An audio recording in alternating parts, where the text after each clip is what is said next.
Hey guys, I've put up a huge movie here. Today we are going to talk about Christine Lagarde and how Ripple is linked to the European Central Bank. We'll also look at how people in Europe use payment methods and how they connect to Ripple. We're going to talk about the Banque de France. We are going to talk about the bank in Germany. We are going to talk about how SIA is linked to the Euro system through XRP. Guys, this video has a lot in it, so buckle up, allow us to move on to this information.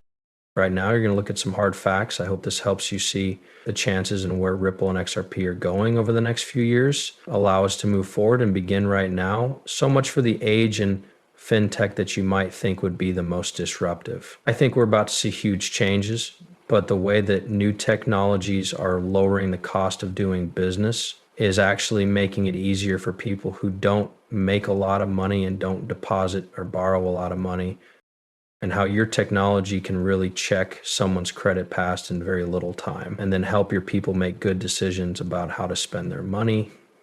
I guess it's already causing a lot of trouble. Okay, she's now talking about money sent back home. Here is some information that I will show you in a moment. The next slide might show how big or what age she is talking about. Okay, give me just 2D. I will play this first and then we will talk about that. There should be connections between payment systems because right now we have two separate payment systems around the world.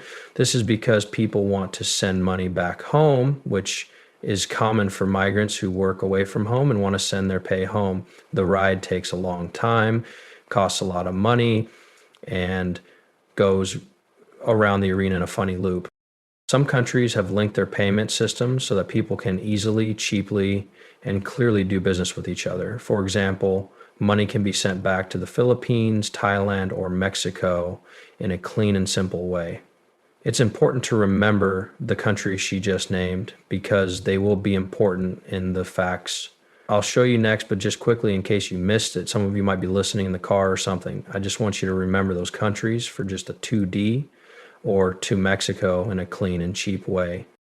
The water can go back to the Philippines, Thailand, or Mexico in a clean and Thailand, Philippines, Mexico. These three things are very important and they need to be done in a reasonably priced way. That's why we have a device in Europe called the goal on the spot payment machine that is used for retail transactions and works in that way quickly and cheaply. Just a couple days ago, we said we were ready to connect this instant charge system with other instant charge systems around the world, and they are already a success. Okay. Talk to me about connecting their price device on the spot payment device to different fee structures around the sector. So I asked for confusion. What are some of the most important ways that Ripple and XRP can be used to send money?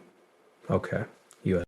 To Mexico as one of the most important rights, 36 billion cents a year from Africa to Australia, to the Philippines from Japan, in the direction of the Philippines, Vietnam and Indonesia, Bangladesh and Malaysia, Bangkok, and South Korea, USA.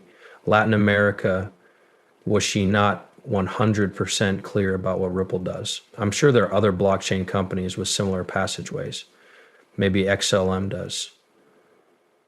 But I'm not sure what their current skills are, but she just told me about the XRP ledger and the work that Ripple is doing. She also has connections with some of the biggest, or maybe, no, swingers is the wrong word, players in the space. This is Augustin Carlson. You may have seen him in a few movies done on the station. He's the best of the worst. The BIS basically helps different banks from around the world that need it. It's kind of like a testing ground for new technologies like the XRP ledger and other digital assets. And it's an important part of the growth of our time. This is where they talk about amazing technologies that they may be excited about and have been working on.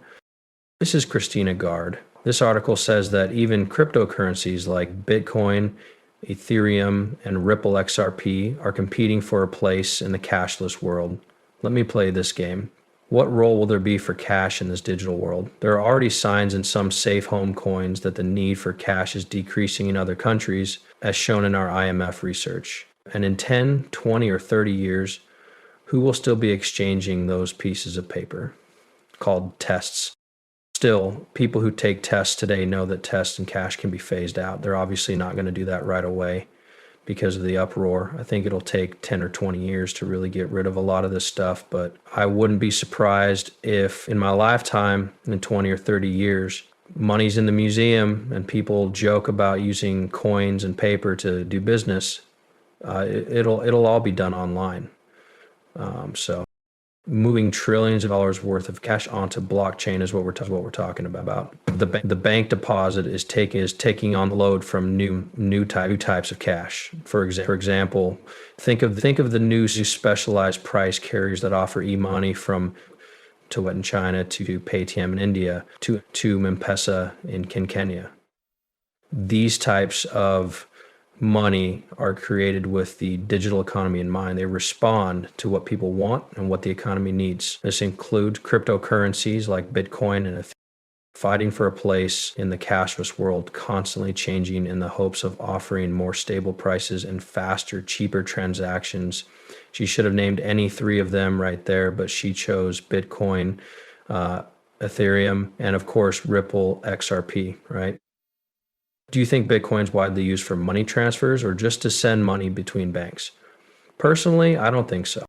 Believe it or not, banks are more thorough than me and you. Since we're sending money between friends, we should have some kind of process where we can prove our identity. Banks should go through that kind of thing, but on a higher level, you should know that when you send money from one bank to another, they have to go through anti-money laundering checks, counterterrorism checks, and other types of special checks, because if a bank sends money to another bank, that bank is on a list of financial institutions that can be sanctioned.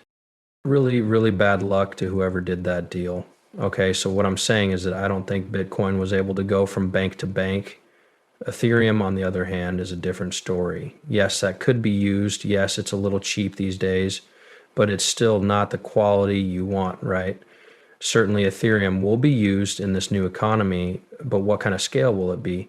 Will it always be level 2? I think you'll see XRP as the main cryptocurrency in level 2, then maybe a concept level 3. And then if someone new comes in, they might have a chance. But you already know the connections. Brad Garlinghouse is here. This turned into this. This is Christine Lagarde. In this case, it's a first picture because